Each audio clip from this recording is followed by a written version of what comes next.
But anyways, Right. we have MasterMonkey versus Stretch, The run back. the run back of a lifetime. And this is still best of 3, so both these players need to be on their A game. Yes, sir.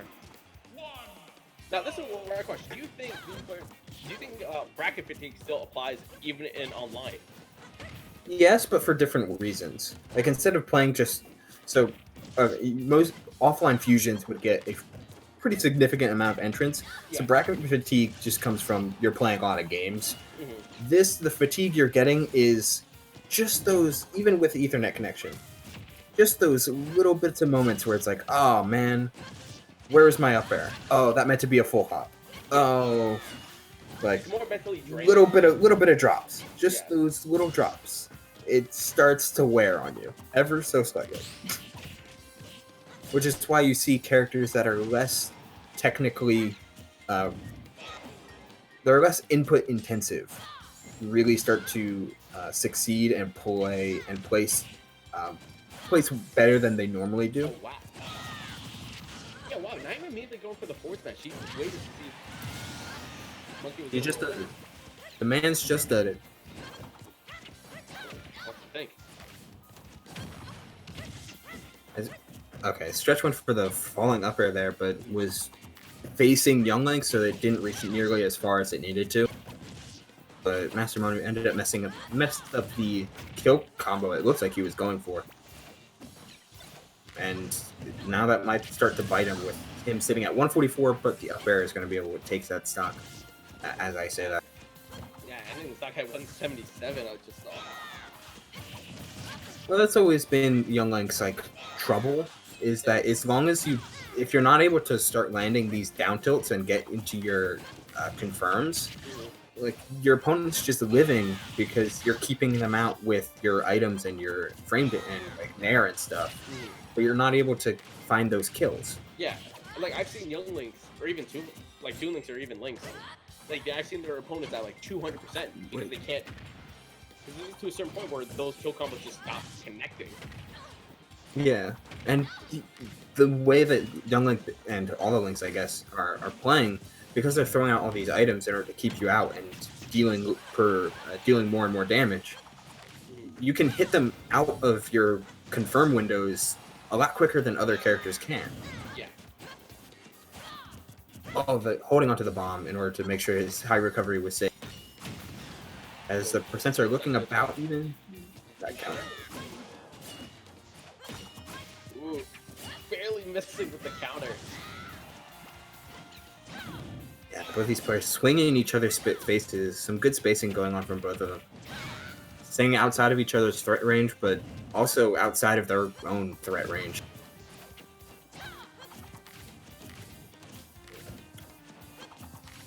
A couple arrows and some boomerangs going flying around.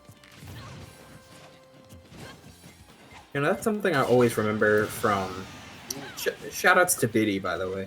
You know, something I always remember from his sequence of Twitter messages of when he was not his Twitter combo. Like, so when he was replying to a bunch of players of like, what do I think about when I go into a match with you? And like a whole bunch of people like asked what he was thinking about, and every single one of those messages had one of the first questions was, how is he going to react to angled up boomerang? Every single one. So it just goes to show how good that option is if it covers so much. And if its main utility, which is covering jump, he didn't go for another counter. I'm surprised. Another tech and another bomb in order to keep him alive, but he's been off stage for a hot minute now and did not have any instance to reset his jump, as that's going to be what kills him.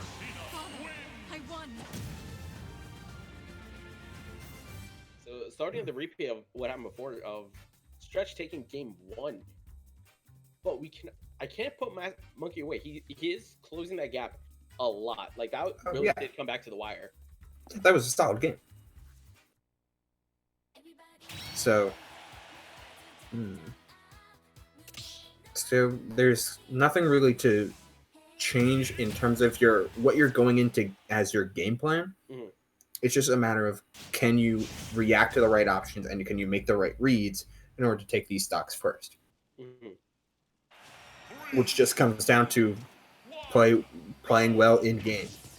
We're gonna have to see if he can keep up the play style he was, or the play amount that he was putting up in this first game, and also from the previous set they played, or is he going to be able to step up his game just a little bit in order to make sure he gets those W's?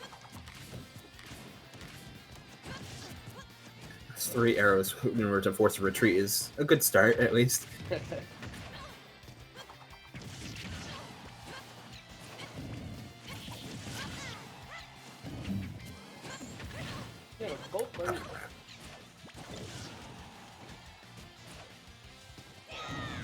Bad recovery. That was bad air dodge.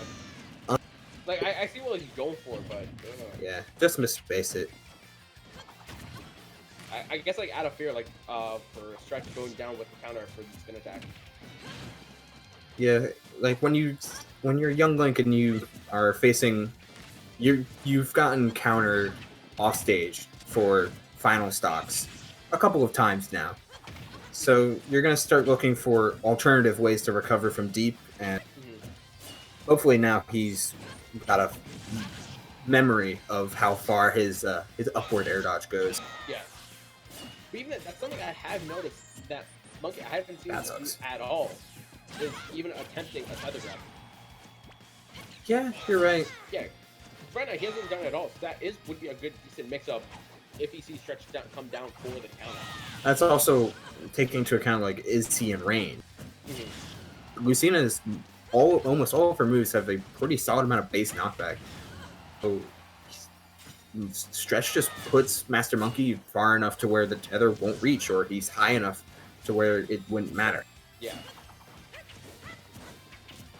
Yeah, it's great patience on the ledge to avoid these jump reads. It's something MasterMonkey's been going for frequently, to the point where they're not reads anymore. They're more like prayers. It's like, please jump. I know you want to. Just do it. Just do it. But stuff like that, where you're putting moves in spots where you know they're gonna be, the counterplay to that is just to not move. Just stand there menacingly. Just wait for them to push their button, because they're going to push it first because they want you to be somewhere. So if they're gonna commit to a full hop fair, well then I'll just run under you and up air you. And thus we have fighting games. My man just explained fighting games in like 2 seconds. Just don't move. Push button. Don't move. Just stand there. Okay, well, I hope you knew what I meant. Yeah, I got you. Besides the... No, it's fine. It's funny. See what I mean about these upward angle boomerangs, though? They're going right over Stretch's head, and they're making it so he can't jump. And instead of like committing to an option where the best way to avoid it is to stay still, now he's forced to stay still, and MasterMonkey is in frame advantage. Especially with him throwing already projectiles already on that same ground level, where it kind of keeps Stretch in that place. Yeah, so like you have the boomerang to cover jump, you have the arrow to cover ground level, and now you just have Stretch sitting in shield like a sitting duck. Fortunately for Lucina, she has like 3 great out of shield options. Yeah.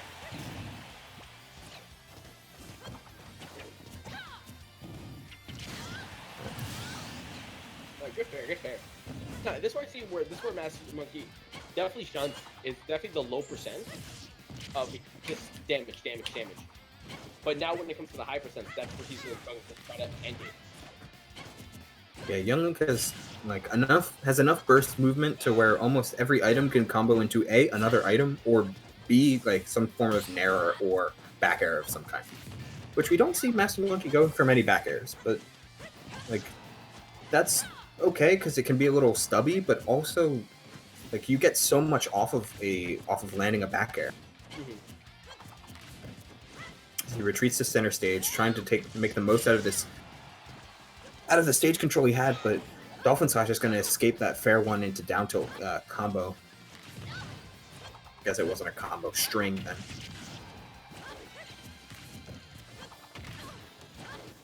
Yeah, again, like you said before, the upward diagonal boomerang. Just putting arrows into his shield. Oh, that was I promise you, that meant to be grounded. That had to be grounded. either grounded or that would have missed him. Yeah. But 2-0 stretch. Yeah. Interesting. The classic locust. If your opponent SDs, you outplayed them. What? I'm done.